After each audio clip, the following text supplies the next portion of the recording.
His name may not be familiar to you, but this is John Brown. John Brown was enslaved in the mid-1800s and subjected to excruciating experiments by a Georgia doctor named Thomas Hamilton. Hamilton believed there were physiological differences between black and white people, and he used Brown's body to prove it. After he escaped slavery, Brown described what happened to him in an autobiography. Dr. Hamilton set to work to ascertain how deep my black skin went. This he did by applying blisters to my hands, legs, and feet, which bear the scars to this day. That happened because Dr. Hamilton, a slave owner, was trying to scientifically bolster the prevailing ideology that black people were mentally and physically inferior to white people and therefore benefited from enslavement. That thinking was so pervasive at the time, it spawned propaganda like this print from slavery apologists who pushed a narrative that enslaved blacks in the U.S. were better off than white factory workers in Britain. And it provided material for slaveholders like South Carolina Senator John Calhoun, who in an 1837 speech argued that slavery was a boon to black people. Never before has the black race of Central Africa, from the dawn of history to the present day, attained a condition so civilized and so improved, not only physically, but morally and intellectually. This kind of thinking gave rise to junk science like drapetomania, which translates to runaway madness.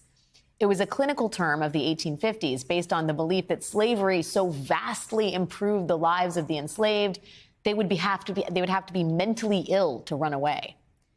The term drapetomania was not removed from medical textbooks until after 1914. Human experiments and racist propaganda and fake science were used to prove something that we all know now is patently false. Black people did not benefit from slavery, quite obviously. But this year, in Florida, the echoes of those falsehoods can be heard once again. Yesterday, the Florida Board of Education approved new standards for Black history instruction that require lessons for middle schoolers to include, quote, how slaves develop skills, which in some instances could be applied for their personal benefit. The old racist trope from the 1850s that slavery benefited the enslaved seems to have been resurrected in Florida, and middle schoolers in that state may be required to learn it. As part of Florida Governor Ron DeSantis' efforts to whitewash black history, high schoolers in the state's public school system will now be taught that race massacres, like the racial terror in Ocoee in 1920, the largest incidents of voting day violence in American history, that those massacres included acts of violence perpetrated against and by African Americans. In reality, it was a white mob that killed 60 people in Ocoee after a black man tried to vote. But those guidelines are part of a new set of standards that Florida's Board of Education approved yesterday, downplaying America's history of anti-black violence. And as part of their campaign to Make America Florida, state officials want to export those standards nationally. Joining me now is Jelani Cobb, Dean of the Journalism School at Columbia University and, of course, a staff writer for The New Yorker. Dean, I feel like I'm always bringing you on for the news around education gets more and more depressing, especially in the state of Florida. This seems, for a long time, the effort has been minimize white aggression, minimize white crime, minimize white murder and targeting of people of color throughout American history. Now, sort of the other side of that coin is, and upsell the notion that either black people enjoyed slavery or that they were somehow complicit in this racially motivated violence. Sure. And so this is outrageous, but it's not shocking. You know, when you know the history of this is just a repetition. So even as these events were being perpetrated, there were attempts to, one, eliminate the record. When you go to Tulsa and also when you go to Ocoee, many of the official documents that you would use to actually record that history have been destroyed.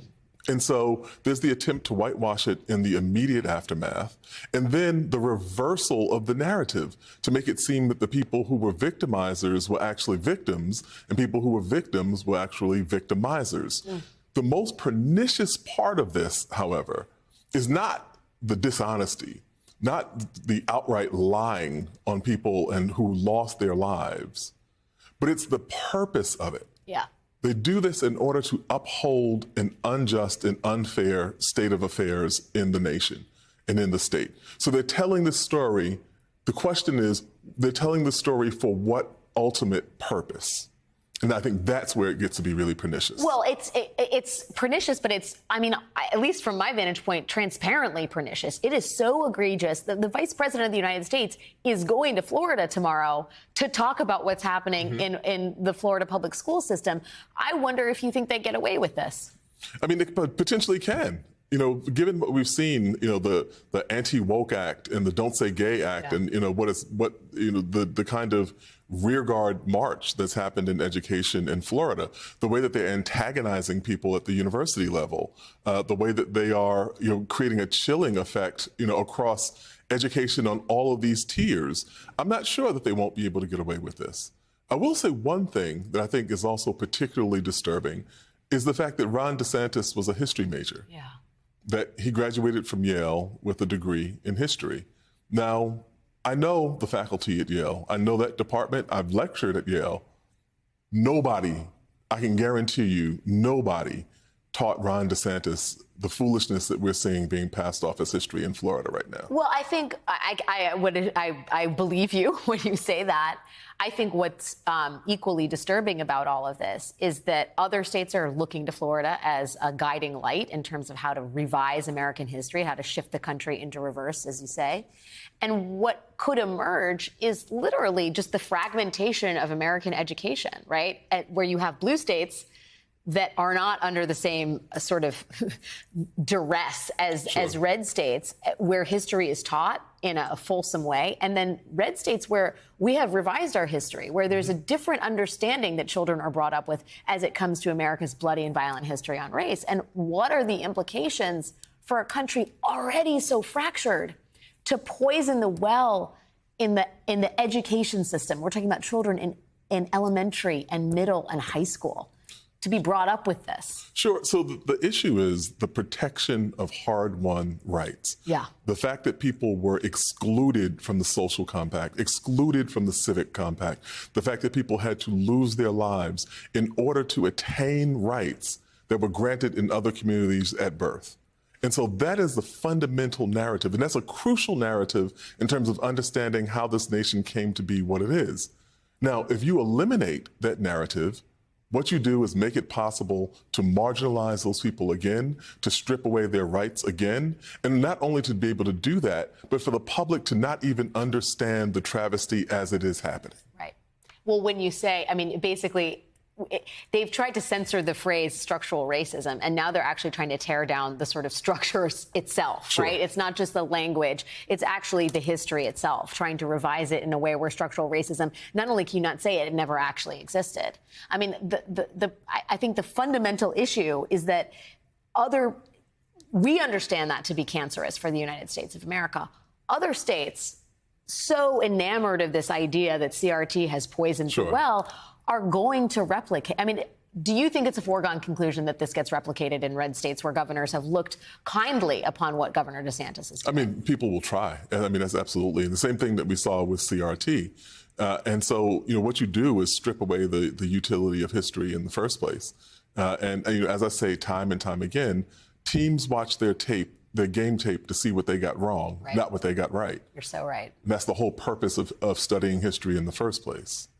If you negate the study of history, then you devastate the world of politics and policymaking. I'll say that, because so much of what we're trying to do is correct the wrongs of the past through policy, through programs.